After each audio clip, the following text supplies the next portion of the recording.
بریم با هم یه شلوار فوق العاده عالی برای سن 7 تا 9 سال بدوزیم. ببینید ما یه مستطیل نیاز داریم به عرض 20 تا 21 سانت و به طول قد شلوار به علاوه 3 تا 4 سانت اضافه دوخت. از دولای باز پارچه ترکی ها به اندازه جای دوخت پهلو برید داخل و بعد این مستطیل رو رسم کنید.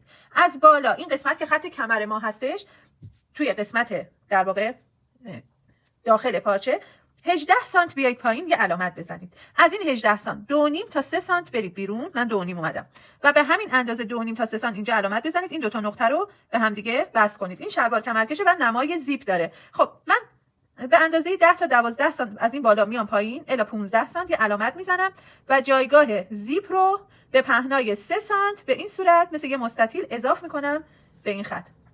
این به این حالت. حالا دمپای شلوار ما هر چقدر که از ابتدا بوده کافیه.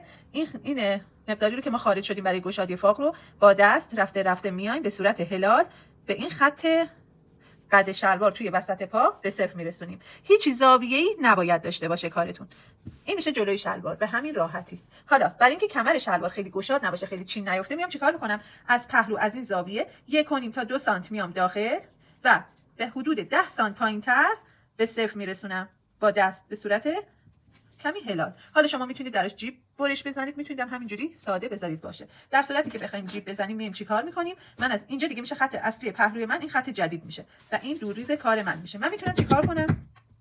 یه چیز حدود 3 الی 4 سانت بیام داخل و بلندا رو به اندازه‌ای که دهانه جیب میخواید برای بچه‌ها 12 تا 13 سانت کافی هستش. اینو به صورت هلال طراحی کنم.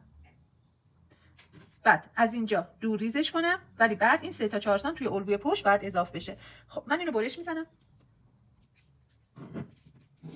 برای کار جای دوخت میدم و برش میدم.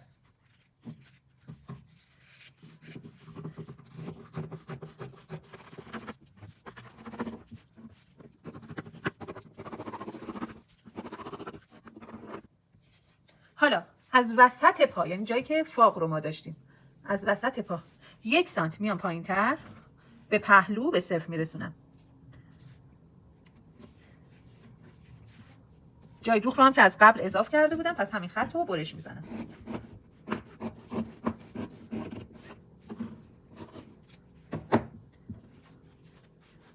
حالا پشت شلوار ببینید این تیکه‌ای که ما خارج کردیم و الان نیاز داریم نباید دور ریزش کنید. فقط میتونید از کنارش این پهلو رو قیچی بزنید. فقط جای دوخت در واقع به پهلو بدید. ما اینو نیاز داریم. بعد چیکار کنیم؟ حالا شلوار میام برعکس میکنم. به این صورت راستای شلوارتون نباید از بین بره. ببینید اینجا دولای بسته پارچه ماست. خب پهلوی شلوار رو هم که ما مماس با خط پهلو در آوردیم. یعنی چی؟ اینه که تا پایین میبرم.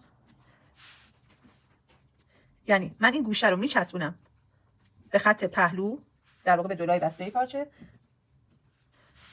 و اینم مقداری هستش که من به عنوان جای دوخت از پهلوی جلو در واقع از ترکیه پارچه خارج کرده بودم و این شده خط پهلوی ما. در واقع این خط با این خط دولای بسته باید موازی باشن. حالا میام چیکار میکنم؟ این خط وسط جلو رو تا میدم تو و برای اینکه نیازی به جای دوخت ببخشید پشت کمر شلوار کش هستش. پشت کمر شلوار کشه و ما چیزی از وسط پشت برای گودی کمر دیگه کم نمی‌کنیم. فقط می‌ایم چیکار می‌کنیم؟ از جای دوختی که داریم 2.5 سانت میریم بالا به پهلو به صفر میرسونیم. پهلوی اصلی ما ببینید این تیکر رو میریم جایگزین می‌کنیم. پهلوی ما اینجا میشه. یعنی خط پشت ما باید از اینجا برش بزنیم. این خط پهلوی ما هستش. اینم میاد به سر این به صفر میرسه. حالا اینو میتونیم برداریم. برای پشت 1.5 سانت وسط پشت جای دوخت میدیم به همین فرم خود وسط جلو. از فاق جلو 3 سانت میام بیرون. حالا ببینید اگه اینو یه خط صاف در نظر بگیریم جای دوخت گشادی خط فاق یه خط صاف در نظر بگیریم 0.5 تا 7 میل میام پایینتر 0.5 سانت کافیه و این هلال فاق رو بهش وصل میکنم به این صورت. مراقب باشید این اگه خیلی گود بشه این خط خیلی گود بشه شلوار از وسط پشت میره بین بدن قرار میگیره و بعد فرم میشه. از دمپای شلوار 2 سانت کافیه فاصله میگیرم و اینو تا جایی که امکان داره صاف میرم بالا. ببینید تا جایی که امکان داره یعنی تا همون جایی که ما فاق جلو رو دیگه هلالش رو دیگه داریم مستقیم میریم پایین در واقع هلال فاق جلو تمام شده دیگه روی خط صاف داریم میریم پایین. اینم در همون محدوده و این دو تا نقطه رو به هم دیگه با دست وصل میکنیم. خب حالا روی شلوار یه نقطه توازن ایجاد کنید.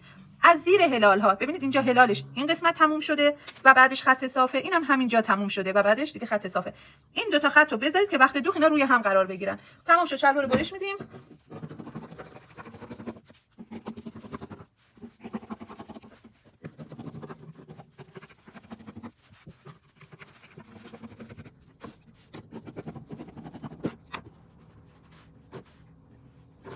حالا میایم کیسه های جیب رو برش میزنیم. اگه دوست داشتید کمر شلوارتون بازاری تر باشه، فوق شلوار کوتاه‌تر باشه، از جای دوخ در واقع یکی کنیم بیاید پایین، به پهلو به صفر برسونید و قیچی بزنید. خب اینو میذارم کنار. این کیسه جیب رو برش میدم. کیسه جیبی که باید برش بزنم ببینید به فرم خود پهلوی شلوار، در واقع 2 تا به فرم پهلوی شلوار نیاز داریم، 2 تا هم بدون این دهانه جیب.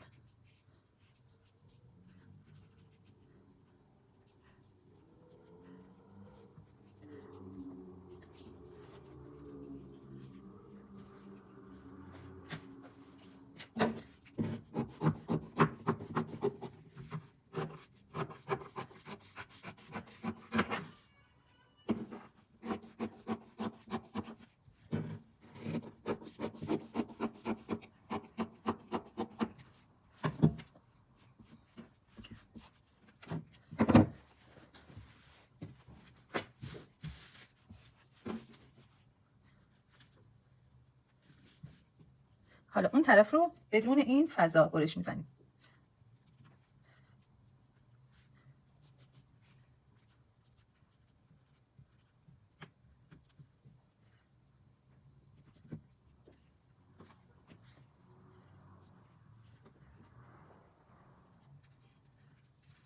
اینو خارج میکنیم ازش به همین راحتی.